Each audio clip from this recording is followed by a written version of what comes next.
Hi, I'm Greg Sizemore, founder and president of the Construction Users Roundtable, commonly called CURT. CURT's an organization that focuses primarily on the needs of the industrial owner or the industrial user. But we also engage our industry partners, contractors, subcontractors, labor organizations to help us make better decisions. We're after perspectives, resources, and experiences, and we share those things one with the other. If you'd like to learn more about CURT, you can visit our website at curt.org. You can call us up at the office, send us an email. We'd be glad to introduce you to our organization. You're listening to Construction Connections powered by CURT, and the purpose of this is, just like we said before, to give experiences, perspectives, and perhaps resources to those who listen on a regular basis. So thank you for joining us, and we're very pleased today to have Mr. Jordan Vogel, who's the Executive Director of Allied Construction Industries here in Cincinnati. Jordan, thank you for joining us, friend. Thanks for having me, Greg. It's my pleasure. Good to be here. Yeah, it's going to be fun. ACI, or Allied Construction Industries, is a trade association that serves in the commercial construction space in the greater Cincinnati region. And Jordan has led this organization since 2020, rather, and has done a fabulous job. So his background has prepared him for the executive role there at ACI. And most notable is his role at the Cincinnati U.S. Regional Chamber. And he was vice president of talent initiatives and roles in corporate events, membership. He's got the full ticket there. So Jordan, thanks for joining us once again. Let's just jump right into it. Help us understand ACI a little better. For those who may not know, what is ACI and what is its primary function? Absolutely. So you used the two words that most people use to describe our organization. So a trade association, which is a little bit of an old school term. I mean, we all know it, but just think Chamber of Commerce for the construction sector. Probably a nice, simple way to think about it. And so there are three things that we do for a living, so to speak. So the three core focus areas or pillars of work. One is advocacy. So as you'd expect, we get engaged on behalf of our members at the legislative and policymaking level to ensure that the environment to do business is good, it's robust, it's healthy, to make sure that strange or onerous ordinances don't come on down the pike and that favorable ones do. So there's that bit of advocacy. And we actually think of advocacy as a two-sided coin. The other side, of that coin is where we advocate on behalf of our members for this industry. So not just the policy and legislation stuff, but careers in construction, or hey, did you enjoy that ball game the other night? Had fun at the new stadium, did you? Well, one of our members built that, or a bunch of our members built that. So you're welcome.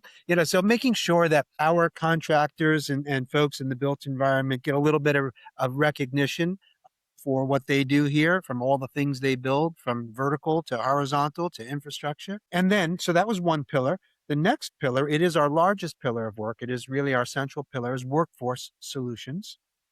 And that is dual pronged. One side is K through 12. So focusing on the youth, getting in the schools, making sure that we give them line of sight and access to careers in construction. And then the other is adult education and training, making sure that the folks who are in the industry are able to get educated or certified, skilled in cutting edge technologies and knowledge, etc. We do a ton on that front. We can expound on that later if you wish. And then finally, that third pillar of work, it's a really interesting one, and it's very important to our region. So I'm not originally from Ohio or Cincinnati, but I have been here, I guess it's about 17 years. And what I've learned is not only does this industry run on relationships, but things in the Cincinnati region, the tri-state 15 county MSA, metropolitan statistical area, runs on relationships big time. So we do 50 plus events that convenes the industry and all the folks in the industry. So in our membership, and by the way, we have over 500 members, are of course general contractors and subcontractors, but also architects, engineers, developers, suppliers to the industry, design folk, service providers to the industry, et cetera, et cetera, et cetera. So these folks like to get together with each other. They really enjoy each other's company, but also, as I mentioned, this industry runs on trust. And so the more they convene and kind of deepen those relationships, the better they can do business with each other. It's just kind of how it works. So those are the three things we do. I did not mention we've been around for 97 years, founded in 1929. And maybe the other probably critically important thing to understand about ACI is we breathe extremely rare air in that we are both union and non-union in our membership. We're 60% non-union in our contractor base and 40% union. And that'll ebb and flow so that generally speaking, you can almost say we're 50-50. And there is no other trade association, Chamber of Commerce for the industry, that kind of serves both. So we're pretty proud of that. So I'll take a breath. That's kind of a big old overview of ACI and happy to expound on any piece of it. Yeah, yeah. And as I mentioned earlier, before we started the podcast, I started my career at ACI right out of graduate school, newly method in my master's of industrial and labor relations, and engaged in that activity for 3.5 years there with some wonderful people, some wonderful industry folks, and many of those relations still exist to this day. So again, a very strong presence in our area. You know, Jordan, you have a unique vantage point across contractors, vendors, suppliers in all industries. And so your assessment of the construction industry has got to be pretty dang accurate. What do you think that we should be preparing for over the next 3 to 5 years? Maybe 5 years is way too long. Maybe that's considered long term now. But certainly the next couple of 3 years, what should be the number one issue and why? That one is probably, it's like a broken record. I guess everyone's probably heard this before. Wait for it, and here we go. Yeah. Workforce. Workforce. It is paramount. When I speak to my members and everyone else in the industry, we look at the data, and the data, excuse me, shows us that there are not as many people in the pipeline as we're going to need, as we need now, quite frankly. Right. Yeah. And now here's what's interesting though, Greg. That's been the case for about 50 years, right? Because we've spent as a nation, in fact, about half a century stigmatizing the trades. And parents would say, "Oh no, my kid's going to college. It's 4 years or bust. No way they're going to work in the dirty, dingy, dangerous, trades." And it's really interesting to be alive right now because the pendulum is starting to swing back. And we're realizing, oops, we don't have the workforce we need. We did ourselves a disservice. But also, that's not the industry. The industry has embraced technology. It is changing along with the rest of the world. We have robotics. We certainly have AI, which is changing construction. But interestingly enough, and this is kind of it's not funny, but I'll just use the word, the funny part is, and now one of the least disruptable sectors to come into happens to be construction because AI is not coming for the guy that's fitting pipe or the gal that's, doing carpentry or hanging drywall. Uh, it's coming for front office professionals right now. And it's not to say that we don't, like I said, yes, there's robotics and there's AI, and I could give you plenty of examples, but it's slower. So we're a little bit insulated from that. And you're always, at least for the rest of my career and your career, Greg, you're going to need tradespeople. Yes. Yeah. So but it is still the single greatest challenge because what we don't have developed is good language around and convincing language and authentic language around why this is a great career pathway. Now we're starting to be able to put that together. Of course, we know that it's remunerative, right? The meaning salaries are fantastic. I mean, you're coming out of school, generally speaking, you could come out and be a laborer and be earning 50 to 60 right out of the gate. But and then of course 6 figures is quickly within your grasp if you can move up the food chain. And by the way, that's another untold story. You Right. come into the trades, and I mean entrepreneurship, of course. You learn any one of the trades. You can open your own shop within just a few years and have a beautiful lifestyle. But also a lot of the big firms that we all know and love, particularly in this region, whether that's Messer or Turner or Skanska or Danis or you name it, they have career pathways within their organizations. There's a way to move up and it's identified. And so that is something that we haven't communicated well, that there's actually a pathway. It's not just a job. And so that's important that we make sure that that message gets out.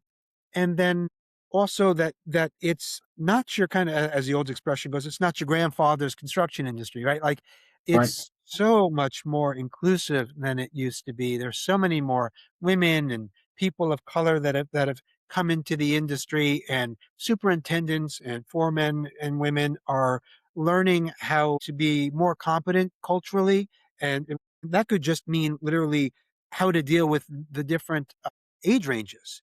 Uh, just the kind of generational diversity that they're having to face now. But before, folks didn't have to really pay attention to that, and now they do, and they are. So that's a bit of an untold story. The other thing that I'd say out loud about changing the storyline is we've always talked about the trades and college as binary, and I'm here to tell you it's not that way. Meaning Right. either, yeah, right. Either you go to college or you go into the world of work. That's not the equation. That's a false rubric. It's actually can be both. And again, this industry gets that now. Yeah. And you can come straight into the trades out of high school, but make no mistake, employers, especially the ones that truly get it, will invest in you and put you through construction management or any other, series of degrees you can think of, because they need you and they want you and they'll invest in you. So it's not binary. And I wish we'd stop talking that way. Either you go into the trades or you go to college. Let me tell you, you go into a good company in construction, you can also continue your education. In fact, you will have to, because that's just the way construction has evolved. One of the things that needs to be mentioned is how safety has improved dramatically over the last 20 years, Jory. What have you seen from your perspective that supports this assertion that construction is probably safer than it's ever been? Yeah, no doubt about it, Greg. You're spot on with that. Boy, it's a wide-ranging topic. I mean, there's certainly the physical safety, and when you think about it, I don't believe OSHA even existed before 1970. So there's that. Like it was a young organization barely 50 years ago, and so it now has evolved, and safety has come into the zeitgeist. People are talking about it because we want people to go home to their families, right? Right. Before it was like, well, suck it up. It's part of the gig. Well, we don't think Right. that way anymore as a Right. civilization. We really, really do want you to go home to your families. And by the way, it's good for business because we want you to show up tomorrow. So we better keep you safe. There's that. And so there's, of course, all the new technologies that have evolved. But I'll say two things. The first thing is that we're partners, ACI is, with OSHA. And that's an interesting evolution because OSHA could be the big bad wolf that everybody is afraid of, and oh my God, they're coming onto my job site. Those you know what's so and so's. Or they could be our allies, and ACI could play a role to ensure that that's the case. So what we actually do is we host breakfasts and lunch and learns, if you will, and we make sure that our contractors can get together with OSHA, not on the job site, and form relationships so that it never gets to DEF CON 1. So I'll go back, Greg, to my earliest of comments about relationships. That is how this town works and this industry. And that doesn't exempt OSHA. That includes OSHA. So the relationship's pretty darn good between our contractors and OSHA. So there's that. I will say the piece that's most intriguing to me that we're trying to tackle, and we're doing some interesting things there, is actually one that has not been talked about until recently, and that's mental health. Mental health and wellness is the one that if you were to Google that or AI that, whatever your favorite method of research is, you will find that the construction industry is plagued with mental health challenges, suicide, drug addiction, etc. There are many reasons why, and it's not causal. It's not that when you get in it, then that happens. It has a lot to do. I'll give you one little example of, well, it's a male populated, predominantly male industry. And men generally don't talk about their mental health. And also, construction's kind of a He Man thing. So, even more, they're not going to talk about it. Oh, and by the way, workforce tends to come from rural areas or former military, so they know how to use guns and they have easy access to them. And, it can go on and on and on. So it's very easy for them to take their lives, very sadly. And so it begs the question, what the hell is anybody going to do about it? And you're Right. starting to see some really serious movement, excuse me, on that front. And ACI in particular has decided to do a couple of things. The first thing that we have done is we make available to anybody, not just our members, to anybody, free mental health first aid classes. So we partner up with a couple of organizations. One in Five is one, and the other is Mental Health for America. And we put on these classes where you can get certified. And what they do is they basically talk through what it looks like to spot the signs of somebody who might be in some sort of distress. So you might be that Bob or Julie comes to work and all of a sudden their personality seems to have changed. They're kind of visibly maybe disheveled where they used to be, really snappy dressers or whatever, well put together, or they're just quiet and usually they're gregarious or the opposite, right? And so there's a sign. And you put together a few signs and you learn how to spot them. And it's really interesting. A big old myth in the industry and in general about suicide is asking the question, are you considering suicide? Most people used to think that, oh, I should never do that. That puts the Yeah. idea in the, yeah, complete myth. All sorts of data shows Complete that myth. the opposite is true. So now you're taught to ask that question and then follow it up with, do you have a plan? And I'll tell you a quick story that's very gratifying. I'd have never thought that in my capacity as executive director of a construction trade association that I'd get so much kind of fulfillment from this story, but I did. It's real, and that is someone who'd gone through the class. I saw him at one of our events, and I said, "Hey, what'd you think of the class? How'd it go for you? What's your feedback?" He said, "I think I saved a life last week." I'm like, "You what?" He said, "Yeah." He said, I was able to spot some signs that a colleague was displaying, and I just flat out asked him, uh, "Are you considering suicide?" He said, "Yes." And as hard as it was for me, he said, I asked the follow-up question, do you have a plan? And the guy said, yeah, come here. And they go out to the parking lot and the other guy opens his trunk. He had everything he needed to off himself that night, which was his plan.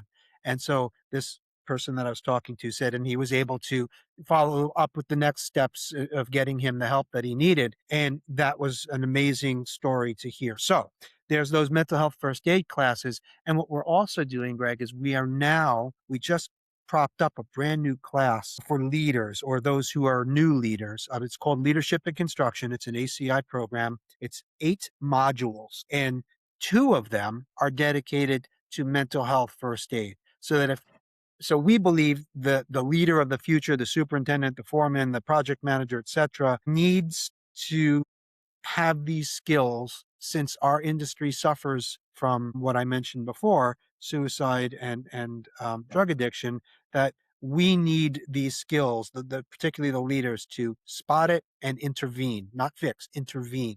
So there's that. And there are quite a few other things propped up a mental health and wellness committee. We have a safety day conference we've been doing for about 27 years. Now we incorporate some subject matter every year now for the last number of years, and we'll continue to do it on mental health and wellness.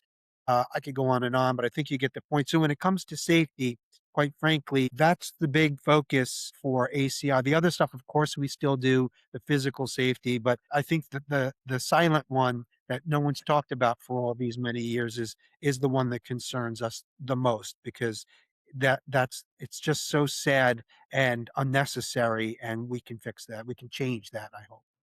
I really commend you and the ACI team for addressing a very difficult issue. And I heard an interesting statistic. I may botch this, but I think its point is valid.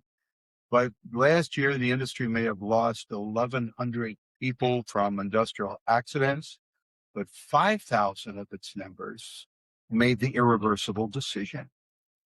And so we work real hard, even OSHA works real hard. And every Yeah. safety committee and every trade association, every legitimate contractor organization works hard at preventing those 1,100 as they should. But now we've understood that there's a great ROI in so many areas, ethically, morally, financially, for the business in addressing mental wellness. And so I commend you for that work. It is hard work. It's blood and guts work, but it is so fulfilling, as you mentioned, when you see it take action. And Kurt, sorry to interrupt you. No, do. Want to respond to what you said, and I'm trying to look something up as we speak, but your memory is excellent. That very stat you cited, and I'm looking for it as I speak, Yeah, was thanks. the impetus for me to work with the team to bring change here. And it was, we had a safety day conference and we had a speaker, and he spoke about that very statistic. And I think you're accurate. Definitely darn close. It was something like there were 1,100 deaths related to like the physical, Yes. dangers, but Falls, yeah, electrocutions. exactly. Yeah. But something along the lines of 5,000 due to Yes. suicide. And that absolutely shook me to my core. Right. And that was when we got, and that's a CDC stat. That Okay, was, that's good to know because I yes. was going on hearsay. Yeah, CDC, no, thank you that for was a that. CDC stat. And then I decided to research it further. And that's when I realized, wow, we can't sit back as a trade association and focus on all these other things when you hear a stat like that, and that not be one of the things we try to fix. 100%. And I think I think people are willing. They just don't know how. And the things that contractors, subs, organizations, and trade associations can do is make them comfortable, or at least somewhat comfortable, familiar at least, with what are the signs and what do you do? Yeah, Ask the question, have the resources. I like what you said a moment ago. You said the purpose is not to fix them. There's professionals for that. The purpose is to intervene and get them resources where exactly. they can help fix themselves with Exactly. helps of other people. That's so true. Yeah, I only found the time stat, and by the way. eternity will reveal its value. What's that, Jordan? Yes, I found the stat, and you were spot on. 1,008 construction fatalities, but 5,242 suicides, which is a rate of 45.3 per 100,000, comparing with an average male suicide rate of 27.4 per 100,000, meaning that it's a big problem in our industry. And therefore, if we don't pay attention to that, and by the way, it shouldn't just be the work of a trade association. I strongly encourage that, and this is not a plug for ACI. I don't care where you get the training, but I Yes. strongly encourage contractors to get their leadership this training, or anybody, Yes. because that's an unacceptable statistic. It Absolutely is. I love what you said there. It is an unacceptable statistic. unacceptable. And we're even bringing it up in the classroom. You probably know that I'm an adjunct prof at the University of Cincinnati. Been there 30 years. I teach construction law in the fall and leadership development in the spring. We have 110 students usually take the class each spring, and that's one of the areas that we're now contending with these young CMs, CEs, etc., is becoming comfortable with the subject, not tolerant, but Right. comfortable with the subject, and develop a willingness to intervene when you see those signs emerge. That's right. Let's linger on workforce a minute longer if we can, Jordan. And Yeah. that is, you mentioned women in construction. Sure. We at our conferences over the years have always looked at the trend lines. A few years ago, women had between 11 and 14% of the workforce in construction, and I'm unsure whether that was craft or CMCs, etc. Oddly enough, I had a little over 100 students in my class at UC, leadership class, where mostly the construction management and the civil engineers take it. There were exactly 14 women in that course. And so it begs the question, what do you feel the barriers are to women entering this workforce? We obviously need to double that number. They represent 50%, maybe slightly over 50% of our population, yet they're so highly underrepresented in our trades. Why? What do you think the barrier is, and what can be done to address that, in your opinion? Yeah, it's a great question. And when we did a study, we worked with the University of Cincinnati. Speaking of their economics center, and yep, we commissioned. Go Bearcats. Yes, sir. My son is a graduate, and we commissioned a study. What we actually wanted to see, no one had ever done this before, so ours was the first about 2 years ago. It was an economic impact analysis. What we wanted to know was what is the impact of our industry on the region's economy? And along with that data, we wanted to know some demographics. So back in 23, I believe, is when or 20, now I'm forgetting, 24, maybe we released the first one, but it was focused on data from 2022. They were pulling the last year's data. Back Right. then, in our region, Greg, um, the representation of females in commercial construction was 10.9. We recommissioned the 11 to study. 14. It Oh, goes you're with that spot national on. average. Yeah, Wow. you're spot on. We recommissioned the study because we want to make sure that that data is always refreshed and relevant, right? And we just recommissioned it. We released it this year and it looked back to 2024. And so 2 years later, and we're now at 11.5. So it's a nice little bit of movement, not earth shattering, but it's better than going the other way. Yes, indeed. And I'm going to answer your question. So first I wanted to corroborate your statistics and then make Thank them you. quite specific to our metropolitan statistical area. So again, we're talking about 15 counties across the tri-state. So that's Southwest Ohio, Northern Kentucky, and Southeast Indiana. And that's for commercial construction. And the answer to your question of why is it that low? Because it's still low. Yeah, those are green shoots, but it's ridiculously low. Where they're about Right. 51% of the population. It's the same as my answer before. It's literally line of sight and access. Women they've not been a target of opportunity that's been considered by most of our firms.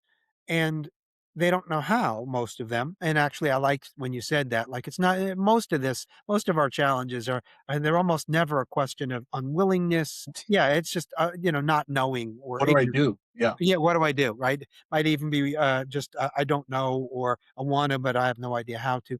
And so, actually, ACI propped up a platform, if you will, called She Builds. So She Builds is designed to do 2 things. Number 1, back to that same thing I said before, provide line of sight and access to Mhm. careers in construction. I'll tell you what that actually means in just a second. The other thing is to support the women that are already in it, to make sure that we're saying out loud, hey, we see you, we appreciate you. And those 2 things are really important. And they take the following forms. So for the getting new women in, we have, as a matter of fact, today we kicked off a brand new summer camp, and we're working with the Boys and Girls Club of Greater Cincinnati. Excuse me. And with just the women this time around, just the gals, the girls, and they're going through a 1 week program where they're getting introduced to the trades. And again, one of those beautiful things that's kind of a superpower that a trade association has is you've got members. So we've got contractor members, and we just lined up a bunch of them to put together a week-long program where the young ladies are getting introduced to carpentry and masonry and plumbing and electrical, etc. And so that's line of sight. Access is that they're literally meeting people from these companies, and these folks are forming relationships. This won't be the only time these young people meet them. We are also in the schools working with young women and young men, of course, but forming these relationships over the course of many years so that you kind of enter into the friends and family realm is really critical. It's kind of just before we got on the air, before we hit record, Greg, you and I were talking about the fact that contractors need to be part of the solution when it comes to workforce development. And many of our members get that, and increasingly more are getting that, which is you can't sit on the sidelines waiting for others to bring the talent to you. Those days are long gone. You got to get in the trenches with us. So they're coming into the schools, they're coming to the after school programs, they're doing project based learning, they're offering up internships, pre apprenticeships that we're working on with them. So they're starting to really roll up their sleeves and be part of the solution. So it's that line of sight and access. And then there's the supporting the ones that are in where we're doing all kinds of things. I'll give you one great example, which is we just propped up a brand new scholarship, two scholarships, in fact, just for females. We just launched it. And one is for a woman who is going to college for, it could be engineering or construction management. And the other is for someone in a technical program learning the trade. And so we're covering kind of both sides of the equation, front line and front office, if you will, and giving them a little support and just again saying that, hey, we see you, we appreciate you, we got you. And that's just one example. There are many, but I'll take a breath on that one too. So yeah. No, I appreciate your exuberance because it's going to take that kind of blood and guts frontline work to move the needle. Yeah. I mean, women typically are challenged with things that are not, such as childcare, and the kids are sick, or school got called off today because of weather. I got to go to work. What do I do with the kids? And aging parents is another issue that comes up a lot. So I think flexibility is going to have to be the key for sure. And childcare is another big one. Do we have childcare where we need it? What about these 4:10 schedules? My daycare closes at 5. I've got to work till 6. Who's going to grab the kid?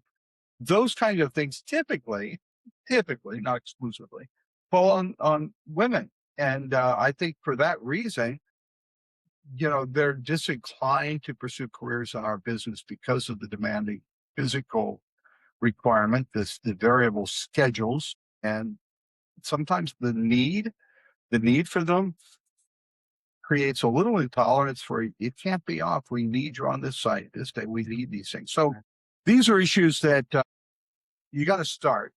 Yeah. And I And think you make a very important point, Greg.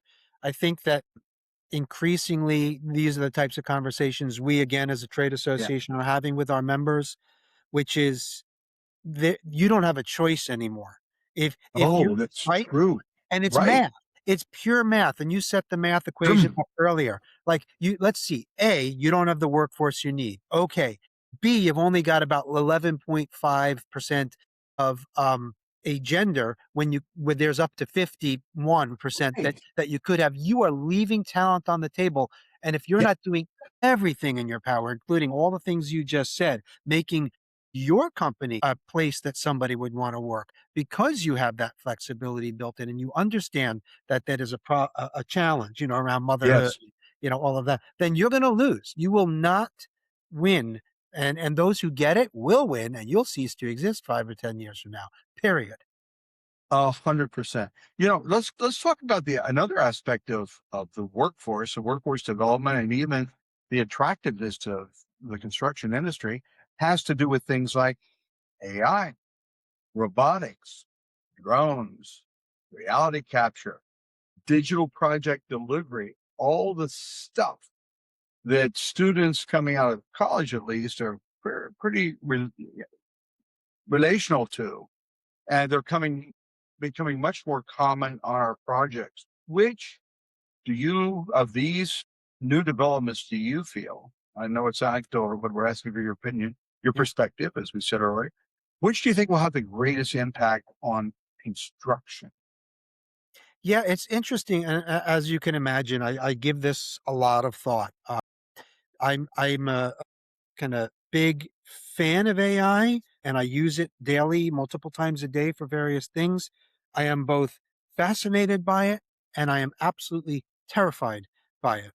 Sure. But the kind of thought that I've been paying attention for years to the trends and how it's affecting our industry.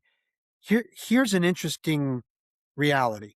When you talk to folks in our industry, and you say, how you doing, companies, one of the measures of success, you'll see it in all of the economic, forecasts and reports, whether that's from ABC or AGC, you will see backlog as an indicator, meaning how much backlog of work do you have? And generally speaking, healthy backlogs look like a year, 18 months. Anything beyond that is like ridiculously healthy, right? And so here's what's happening. AI and robotics in particular have actually allowed for these businesses that whose backlogs have been getting way too big, meaning they're turning down work left and right, are finally being able to say yes to more jobs because AI and robotics are allowing those same teams to take on more work.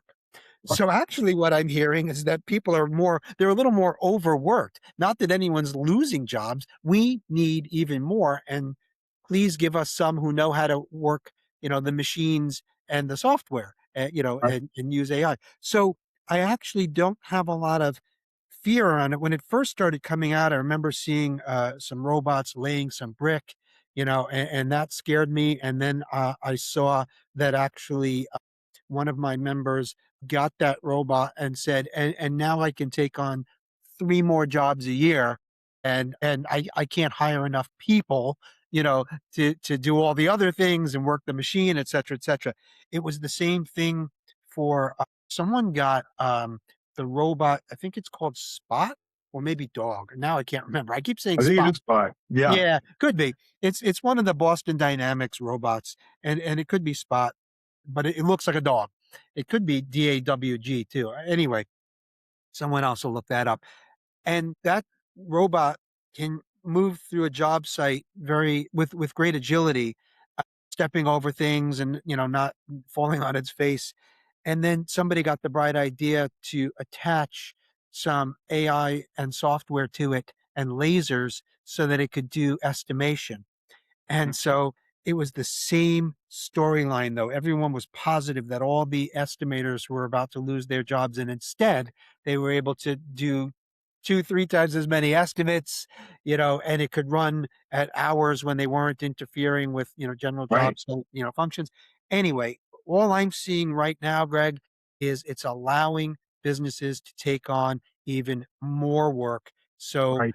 yeah, I'm not scared by it right now. I'm not. I'm more worried for our front office workers than I am for our frontline workers. The Quite field guys and gals. Yeah. You know yeah, what we're calling it is augmented intelligence instead of yeah, artificial. I agree. Augmented human intelligence, Yeah, which makes it it's more truthful, yeah, and B, it does augment, the human mind and the human capability. And I think that's probably the proper description of it. Change that vernacular. yeah, But I do think I also want to take this opportunity for our yeah, listeners and introduce you to the Kurt Solutions Portal. Here's what's happened over the last 12 months at Kurt regarding AI. We have taken every PowerPoint presentation, every town discussion, every educational event, every blueprint, owner blueprint, every white paper, every article in Report magazine, 30,000 elements of intelligence. We worked with 5 five of the brightest minds at the University of Cincinnati, and we created a Kurt Solutions portal powered by a platform called Commodore. And so what our Kurt members can do is go in there and type in a question, and this thing will this tool will give you that answer based on the current body of knowledge over the past 5 years. It will give citations to it, so it doesn't hallucinate. One of the big criticisms of ChatGPT, it doesn't hallucinate, it stays contained. It's traceable citations. In addition, we put the entire body of OSHA regulations in there, so when you're asking a safety question, it will bring you the CERT content that's traceable and the relative OSHA citation for additional intel. And they can do that in a few minutes with every language known to man, I think, except for one or two. So most notably, Spanish and English. Think of it as a consultant in your pocket. Our data indicated that people go to conferences and events and they'll take pictures of a slide presentation, maybe send them to a friend. But next Thursday in the office, when the issue comes up, they're like, I just heard something about this. Where did I get that? But this Kurt Solutions portal allows you to retrieve that in just a matter of moments and be augmented human intelligence to your decision making. I'd like to talk to you more about that, Jordan, because the ACI, we're making it available to this Commodore platform, making it available to other trade associations. I think most notably, what was the lawyers group? American College. The American College of Construction Lawyers, I think, is using it. There's 2 or 3 others. It's brand spanking new, just Cool. debuted this spring. Yeah, And something I'd like to talk to you offline about, Jordan, when we absolutely. get a minute. But just wanted to take a moment and introduce that. If you're interested, Kurt.org is our website. You can ask questions, email, call the office. We'd be glad to set you up with a demonstration. Jordan, the legislative environment was one of your key pillars. What types of legislation is problematic to construction today? What do we need? Just a word or two about public policy development and how construction needs to be represented. What are you seeing primarily at the State House? Because I know that your focus is Ohio and maybe to a lesser extent Kentucky and Indiana, since you represent members there. Talk us a little bit about the impact of public policy on our business, both good and bad.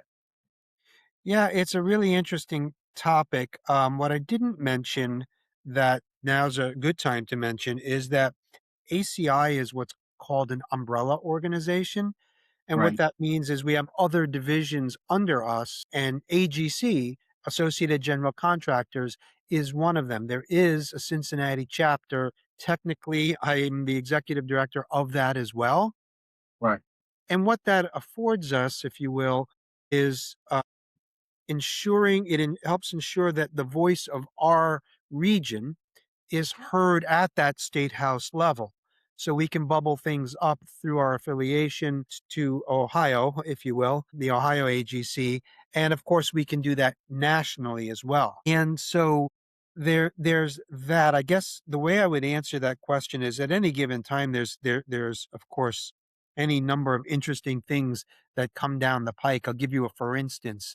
When COVID hit, I don't know if everyone will recall, but there were industries that were being deemed essential or non-essential. Oh, yeah. And yeah, the non-essential ones kind of had to shut down, so to speak. And so one of the things that we did, and that was actually through both the ACI and AGC Cincinnati, and then bubbling up to the AGC Ohio level, is make sure that Governor DeWine at the time, for Ohio at least, heard loud and clear that this needs construction, commercial construction in particular, needs to be deemed an essential industry. I'll spare you all the gory details, but that's exactly how it played out. So it is important to ensure that the voice of a region is heard. And so that's one way that we do that. The most recent thing that came down the pike where we pull that lever is E-Verify, which was rolling out in this state, Ohio, with some language that conflicted with the federal language. Again, I won't bore everyone with the details, but we made sure that we got in there and made the case that you're going to sow grand confusion if you don't kind of straighten this out and at least have flexibility afforded contractors until you do. So that's where we are now.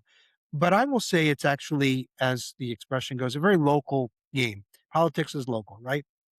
So what that tends to look like, and I have to tread a little bit carefully here because there's something that's going on now, but maybe suffice to say, one has to be aware of when ordinance is coming down the pike that might create an unfair playing field. And I think everyone will recall, it was just a few moments ago when I said we're both union and non-union. Right. So we saw a bit of ordinance coming down the pike locally that was going to be favorable to one and very unfavorable to other, basically need not apply. Again, because we love all our children, I won't say which was which. We'll just leave it at we needed to get involved. And it literally was hand-to-hand combat. It was meeting with every single one of our council members. We have 9, our 3 county commissioners, and our mayor. And so that's a lot of meetings, to make No sure kidding. Yeah, and then bringing in our contractors because there's strength in numbers, and so trade association walks in with actual, businesses and says, "This is going to be very painful, and we know you didn't mean it to roll like this, but here's what the reality is." And honestly, Greg, what we're finding, and what I found at least in my time in this role, is legislators are not stupid, mostly, some are, but they're ignorant. Ignorant. Yeah, big difference. Yeah, ignorant just means not knowing, right? They flat out don't understand this industry. They just don't. So Right. really, to answer your question, I'd say it is an education campaign that can never stop. We can never, ever, ever stop educating our legislators. So what that looks like, I remember a great book title about sales from years ago. It was called Dig Your Well Before You're Thirsty. So what that looks like in politics for a trade association is I'm having coffees and meetings with these legislators all the time so that I can pick up the phone when something comes down the pike and we've established relationships and trust. And so this was one, and it literally just happened. And I believe we got in front of it in a positive way, and we will not see that onerous legislation come through. Wonderful. So Yeah. very, very busy. And Jordan, thank you so much for taking time to be with us today. It's been a real joy to get to know you better, to hear about the activities of ACI, and to share some notes, perspectives, experiences, resources on some of the areas that are common both to owners, contractors, and subs. We've been talking to Jordan Vogel, the Executive Director of Allied Construction Industries in Cincinnati, Ohio, a very large and prominent and long-standing trade association for the commercial construction industry in the greater Cincinnati, Northern Kentucky area. You've been listening to Construction Connections, powered by Kurt, and we'll look forward to seeing you next time. Jordan, once again, thank you very much. Thank you, Greg. I really enjoyed this, and thank you to all your listeners. Thank you, gang.